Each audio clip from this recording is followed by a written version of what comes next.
number of players. And when the screenshots are archived and cataloged by me and the guys at Dominate Dominion, they are categorized by the number of the number of teams in the round that occurred. So it's tracked by round of 16, round of 8, round of 4, consolation, and finals. When you say round 1 or round 2, we don't know what round that is. And we have to bring up the bracket and cross-reference the screenshots, and it adds a lot of production time to us. So if you guys could please put round of 16, round of 8, round of 4, consolation, or finals as your labels, that would be amazing, and you guys would be super awesome.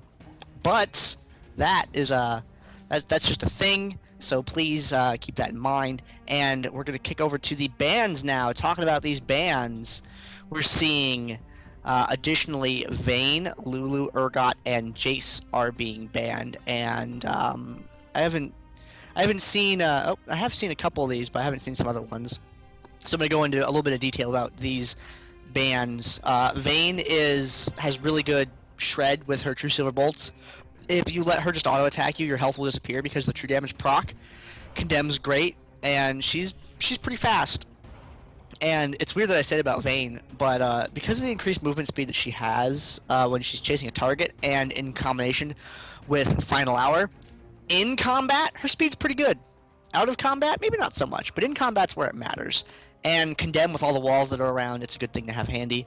Lulu is an amazing support. She has a brutal slow. She has a great airborne and health increaser and a damage shield, and she just has all these nasty things that make people's hit points a lie, so you don't know if they're actually in burst range or if they're just going to get saved by Lulu.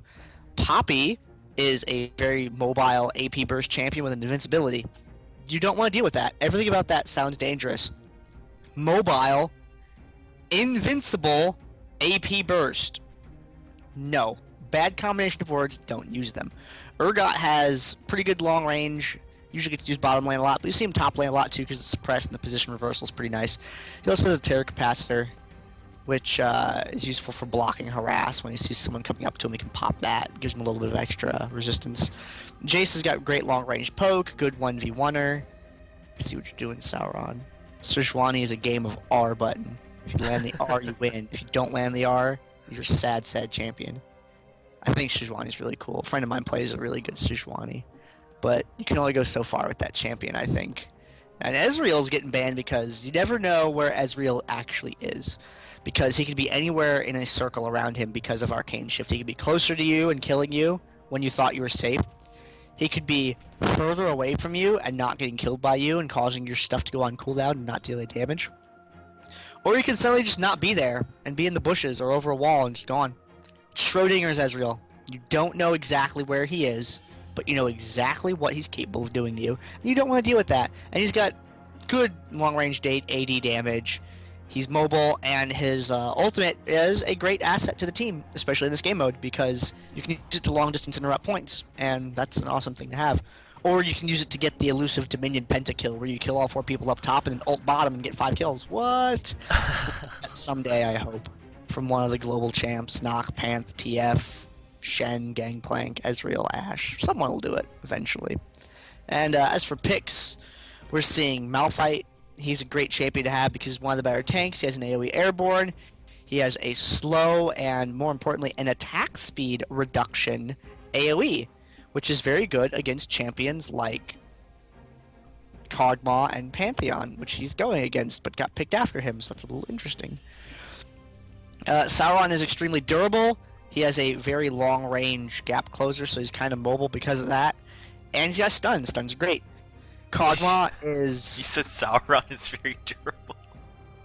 Did I? Yeah. I was listening, I was like, wait. That statement's not incorrect. Pantheon is also extremely durable, so when you put a durable player up with a durable champion, you have a bastion of durability. He's an immovable object, and Malphite is going to attempt to move that immovable object with his unmovable object, and it's going to open a black hole in space-time, and we're all going to get sucked into the singularity.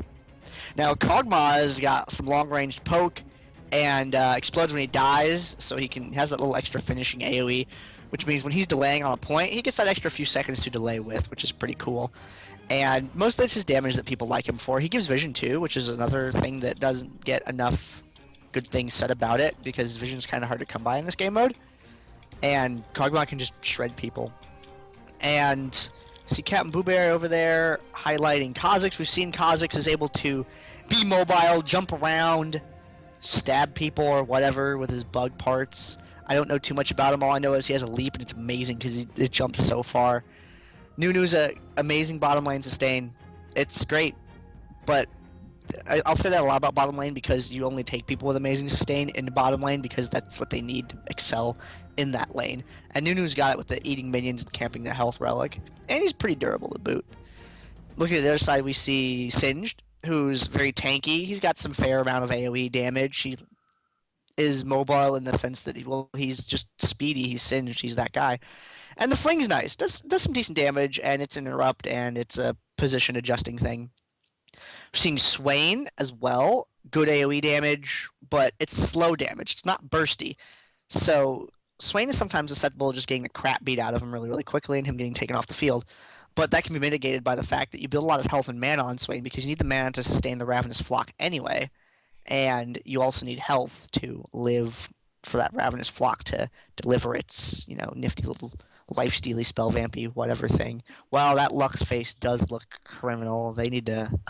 Wow, it looks like a geometry. It looks like a house. Like if you turned it like sideways, like her chin would be like the roof, and then the rest of it would just be like the house, and like one eye is a window, the other eye is a window. There's no door. Maybe the door's on the back. I don't know. New Luxart's a little weird. Now look at the AP on the other team, though. We have Half-Hearted's Brand. Brand is so much AoE damage. If he lands everything, I mean like everything in the right order, he does about 4k base damage before AP is taken into account to the enemy team. That's not to one target, that's spread across the enemy team, but that's the total damage that he will deal base is around 4,000. And it's great. He's got a stun, he can throw damage everywhere. It's really scary. We're seeing Kale. We'll probably see better Kale this game than we saw in the other game because the other game kind of fell a little flat. But Kale is sort of a ranged carry if you build her CDR, which is usually what you build on her, and you build her with damage like you would Vayne, and Kale does that damage to everyone because it's an AoE with Righteous Fury. And Kale's ult is situationally really good. I'm not a big fan of it because a lot of Kale players I will see them drop the ult on themselves and then try and leave the fight and then die anyway.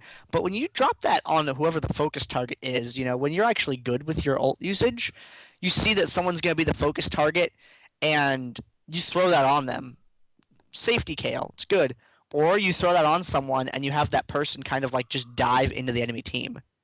And while they're running in, they'll take a bunch of damage and just maybe they won't see that Kale graphic, and they'll just end up taking a soak for the team. It can be amazing if used correctly, but it can also fall flat if your timing's a little off. And we're seeing Necrogen with Diana. I wouldn't be surprised if we saw bottom lane Diana. Actually, we might see bottom lane Singed even. Bottom lane Singed is a thing. And I still don't know why Diana is so good bottom lane. I just see her bottom lane all the time, and she seems great. I mean, Diana has some good pushing power, especially after a couple levels. She's mildly durable because her shield.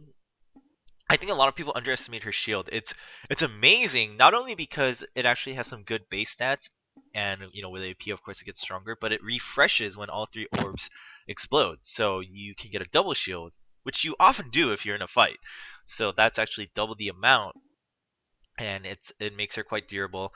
And then she's just a great dueler overall. I mean, her damage is insane. You can get the refresh on your ult, but the best way to do it if the enemy has a high health pool, but you can kind of live through the first portion of the fight, instead of using that refresh right away, you just keep getting the refresh. I mean, your Q is on like a 3 to 4 second cooldown, so then after a couple levels, you just use your Q, ult, wait 3 seconds, use your Q again, ult, and you constantly have it. And then at the very end, you can use it as a finishing move. So pretty good champion, I would say. I'm actually very excited for the Malf or Kha'Zix combined with Kale. As we mentioned, kind of using it as that damage soak. So having them jump in and then using it as soon as the enemy team is ready to react, they're going to start blowing all their abilities. But at the same time, what's interesting is other than Diana, the enemy team doesn't have that much burst. I mean, all of their damage is going to be sustained, so it's not going to work as well as kind of like soaking in the enemy's hard hitting abilities. It's really just going to be about a kind of I guess forcing them to stay in the fight before spreading out. So we'll see how that works out. We will see how Blueberry decides to use that ultimate from Kale. I think I figured out how to beat Sauron. You get a Yordle on your team to throw his Prospector's Ring into a volcano. I see the chat. that's that's funny. I'm pretty sure that's how that works. Your token AP guy is Gandalf, and then I don't know who else you'd pick, but oh man, we need to get Sauron for a show match now and That do would be Lord of the pretty funny. Rings theme match. That'd be the hardest game of Dominion those other guys have ever played.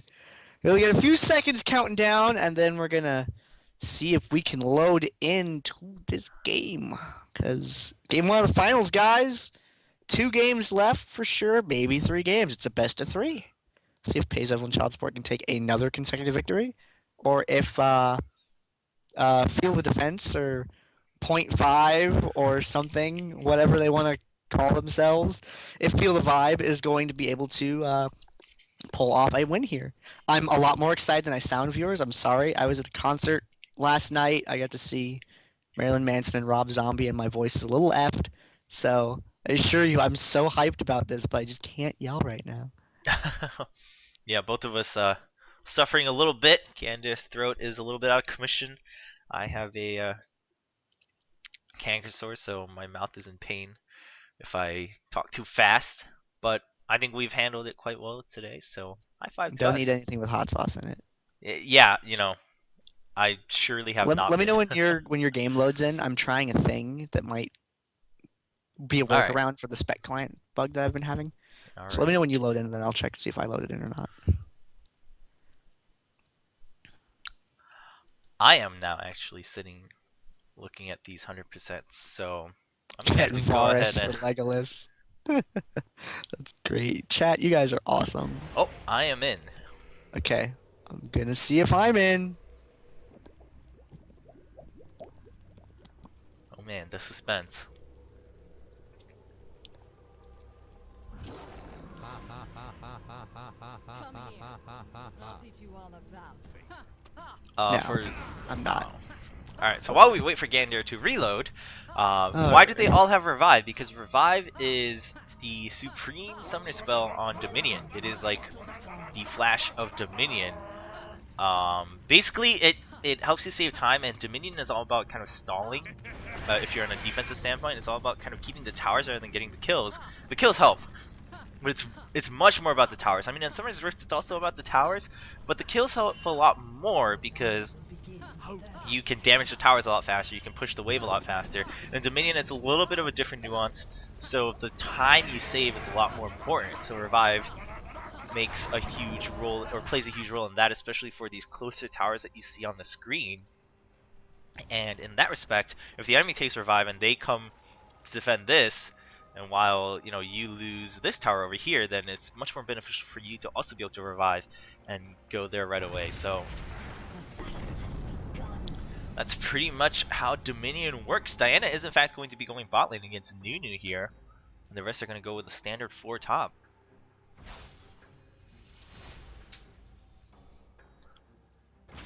We're going to see Singe stop alongside Kha'Zix.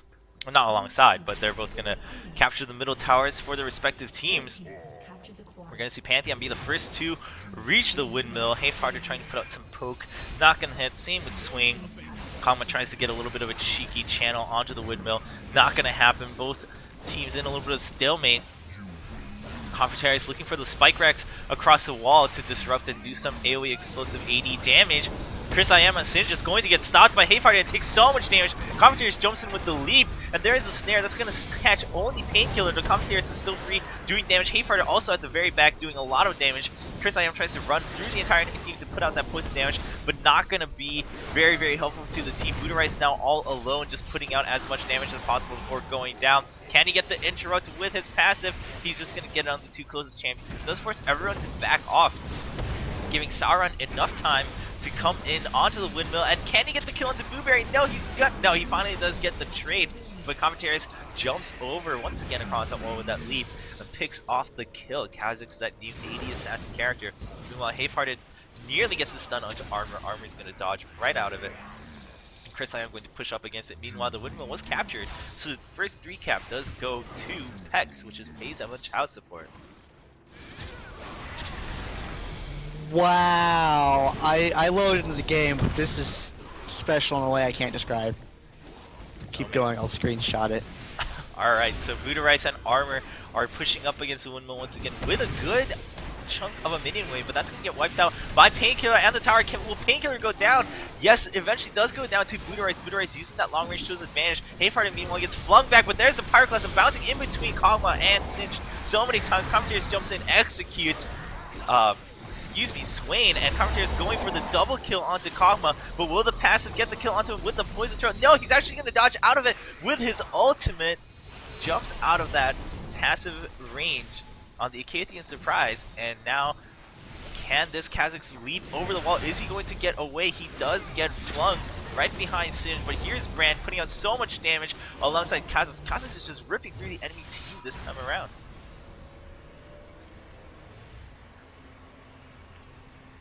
Now we are going to see Diana and Nunu see what's going on here. Infeed actually going to be using his Absolute Zero to clear the wave. He's been a little bit pushed.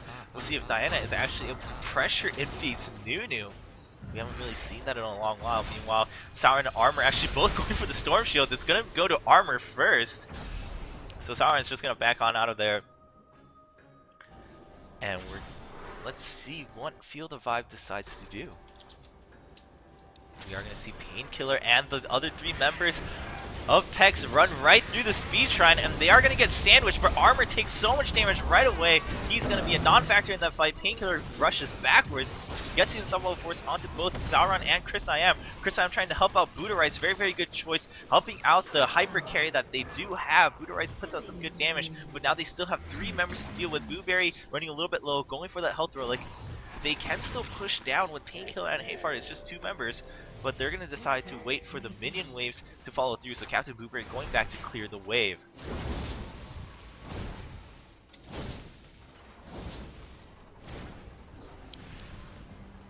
Meanwhile, Necrogen just hiding out, doesn't want to pressure too hard onto Infeed, just wants to make sure that the minion wave is pressured against the quarry here, so that when a kill happens, they can take the quarry right away. Meanwhile, we do see the rest of Field of Vibe rushing to the top. Blueberry gets stunned, does use his ultimate, but it's not going to save him as Armor also joins Sauron for that kill. Meanwhile, Chris I Am and Buddha Rice trying to zone out Half-Hearted and Convertarius. They are successful to an extent, but Painkiller is still going to be able to disrupt Sauron. Meanwhile, Buddha Rice completely zoned by Convertarius. Convertarius trying to get the assassination onto Buddha Rice, but not going to happen.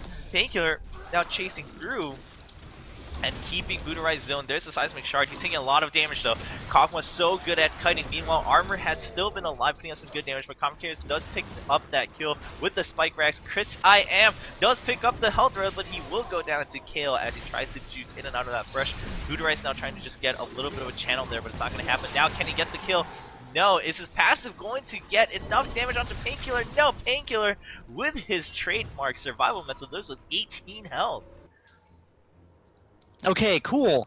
So my League of Legends, it loaded in the size of, like, I'm not even kidding, the glue strip on a Post-it note, and it got stuck like that, and I had to do some things. But I'm back. I'm loaded into the game right now. Taking a look at the bottom lane, Infeed and Necrogen facing off down there. But Sauron's Pantheon, it looks like, is coming around for a gank right now. Get the Absolute Zero going down. Necrogen, nope. Nope. Just gonna leave. Good dodge right there by Necrogen. Infeed getting tagged with that Crescent Strike, or what is it called? I don't quite remember.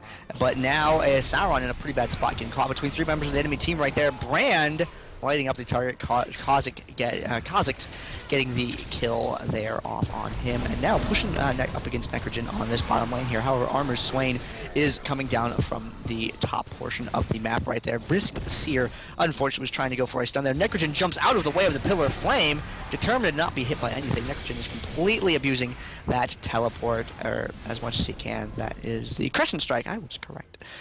And now Brand's circling up towards the speed shrine. Looks like he's going to break off and maybe go elsewhere. No, he's going to go ahead and recall. This map size is a little bit smaller than Summoner's Rift, so you have the ability to kind of recall and come back fairly quickly, and you can do that, and you can be pretty okay most of the time. Yep, meanwhile Chris Ian did get a free Storm Shield, so Sin's going to be running around with that. Sauron looking for another gank bottom. We do have Armor still in the area, but he just ported back to base right before my camera could catch him. So it's going to be Necrogen and Sauron. Can they get the kill onto Infeed? Necrogen jumps in. He's going to get the slow onto Infeed.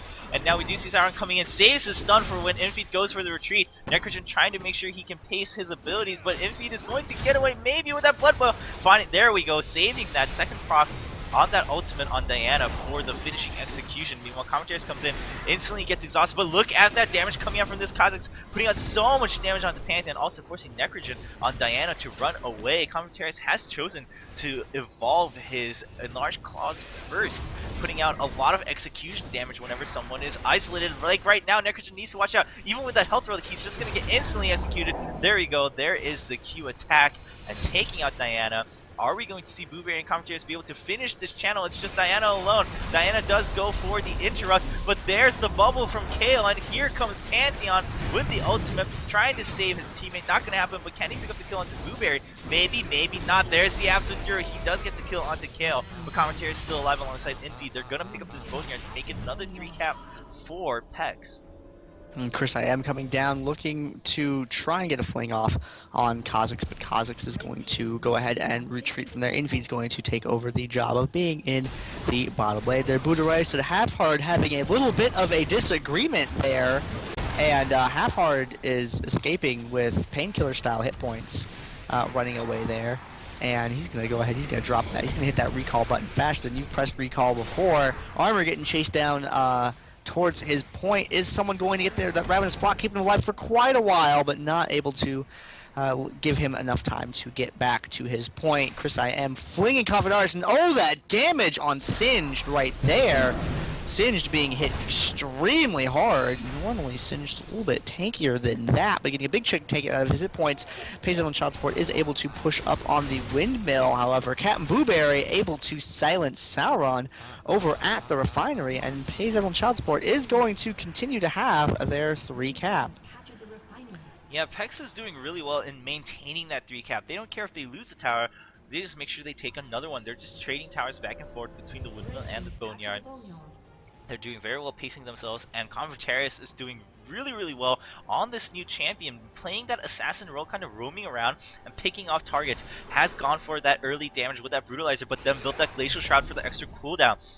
Especially if you go for the evolving, claws on that Q, you have so much execution damage. You just want to spam that as much as possible. Meanwhile, at the top portion, Painkiller gets caught by Swain.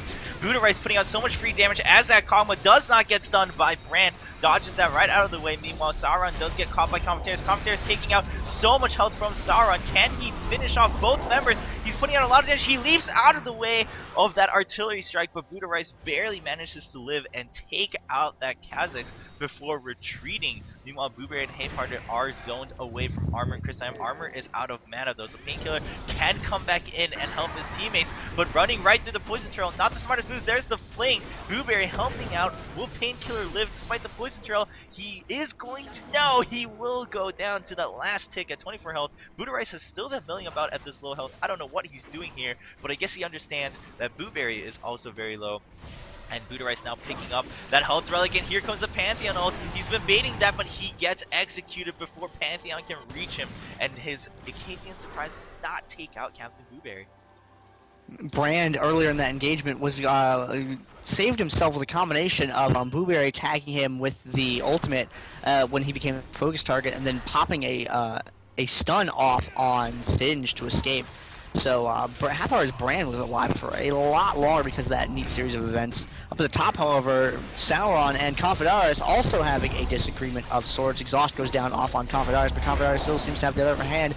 Hextech, or not the Hextech, the Hex Drinker had activated, but it wasn't enough to save him. Kha'Zix was able to take him out. Armor was looking to make a dive in for Confidaris, but is going to get intercepted by Painkiller and then by Brand, and Confidaris is right there like, hey, come get me, just kiting him around. Being the object of his burning desire for destruction. Buddha Rice now forced to defend the drill, while Diana actually has come up towards the middle portion of the map. That leaves Singed and Sauron on Pantheon down in the bottom, but Necrogen is going to get caught. There's a stun, and that's instant death for Diana, and that's going to bring the attention of PECS down to Sauron and Chris I Am. They are coming in for the gank. Two people coming in to make it a 4v2. There's the snowball onto Chris I Am. Chris I Am is extremely slowed, and the stun lands onto Sauron. Look at that leap going in from Convertarius, instantly putting out a lot of damage onto Sauron. Backs out, not wanting to stand in that poison trail. Jumps back in to put out that range damage and picks off the kill with his spike racks. He did get the evolving wings, it seems. Yes, he did get it for that reset and also the extra range on that leap. So very, very versatile champion already on that Kha'Zix. Half-hearted feet still hanging out around the lower end of the map, but up at the top, Buddha Rice is sandwiched in between Painkiller and Captain Blueberry's Kale there, and trying to do some damage there. Confederaris jumping in to finish him off. Kale did not want to get close enough to try and finish off that Kog'Maw, because that Casian Surprise combined with any damage that Kog'Maw dealt would have been enough to kill Captain Blueberry had he gotten too close. Painkiller just hung out and baited it out until Kha'Zix was able to arrive. However, they are closing in around Kale, and they do get her. 3 people to 1. Unfortunate situation for Kale to get caught in, and now Half-Hearted trying to slow down Armor. Now Armor getting caught in an unfortunate place between Confederaris and Half-Hearted there. Necrogen taking a lot of damage right there in that engagement. Now Armor and Half-Hearted having a bird and fire discussion down there at the bottom, while Sauron tried to lay up at the top, but Sauron was taken out and Armor going down as well, and PECS and Child Support has just been in control so far. Yeah, it's not that they've really dominated any one part of the game, but they've just been consistently holding on to the 3 cap. It hasn't even been like a 5 cap or anything, but they haven't really lost the 3 cap at any point in the game. We're seeing that difference. You know, it's only been 15 minutes, but that steady hold has allowed this huge lead for PECS, 428 to 55 and counting against. Feel the vibe right now. We are going to see Blueberry going up against Armor and Buddha Rice once again. Hayfarted comes in from the side for that extra damage, but we are going to see Sauron ulting, and Painkiller is here too though. Sauron jumps in under the tower, is going to take out Blueberry with that guaranteed crit. Painkiller now trying to defend the tower. Look at Commentators jumping in from long range with that leap, putting out so much damage onto Armor, but will get slowed and tossed back by Singed. That's actually Hayfarted being tossed back. Commentators still putting out some good damage onto Sauron, helps pick off the kill. There's the reset on the leap, gets another kill alongside Painkiller, and now they're jumping back onto Chris I Am, tries to jump in front of him to block him, but gets flung right back into the poison trail, barely surviving, and leaps out of that artillery shot. Very, very good reaction time coming out from Kha'Zix right now, and Painkiller jumps right back in with this ensemble force as Blueberry comes in with the damage to take out Kog'Maw. And Kha'Zix picking up the legendary there. Good leap play. Bottom lane, though, Infeed has been slowly getting damage in on Necrogen. Necrogen looking a little bit worse for the wear, but Infeed is really running low on mana at this point. They had an engagement a couple of moments ago that looked like it was going to go pretty bad, but Infeed was able to duck on out of there, and now Necrogen getting up in his face again while he is under the tower. However, Infeed doesn't have minions at the moment, but he's going to eat one of the other guy's minions and get a nice little health boost from that. And he's going to back off, he's going to circle around again, try to deliver some of that snowball harassment. It's slowly working. He needs to chip away at Necrogen whenever his shield is not available. And the tower is getting closer and closer to neutral. It's going to force Buddha Rice down here to chase Infeed away, which is going to affect the fight up at the top of the windmill, where the point has just gone neutral, and Sauron, taking a lot of damage, was the first one to fall in that engagement. Armor and Chris I Am are doing their best to wear them away with magic damage over time, but Half-Heart is going to be able to back out and escape. Confederaris over the wall, jumping over to zone Armor out a little bit, and Armor is going to retreat. Confederaris is going to need one good jump or skill shot in order to be able to take him out. He's going to get that leap right there and take him down. Necrogen, though, oh, nope, gonna jump out of the way of Necrogen. Not gonna get caught by that Crescent Strike, though. And Kale's gonna throw down the Invincible there. Necrogen is going to go down as the last action of the game. PECS and Child Support is going to take game 1 over Field of